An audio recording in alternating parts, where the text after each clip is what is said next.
સુરતના સારોલી વિસ્તારમાં હોટલમાં આગની ઘટના બની હતી। હોટલમાં આગ લાગતા 3 જેટલા લોકો ત્યાં ફસાઈ ગયા હતા, જેને ફાયર વિભાગે પહેલા રેસ્ક્યુ કરી બાદમાં આગ પર કાબુ મેળવ્યો હતો। સુરતના સારોલી કુંભારિયા ગામ ખાતે આવેલ સારથી કોમ્પ્લેક્સમાં ચોથા માળે હોટેલમાં આગ ફાટી નીકળી હતી। અચાનક લાગેલી આગને પગલે 3 જેટલા લોકો અંદર ફસાઈ ગયા હતા।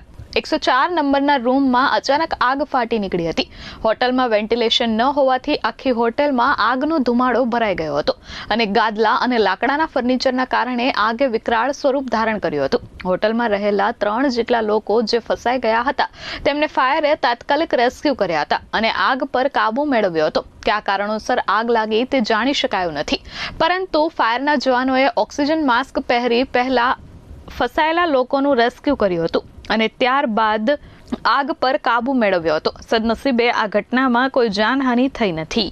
Bureau report S24 news, Surat.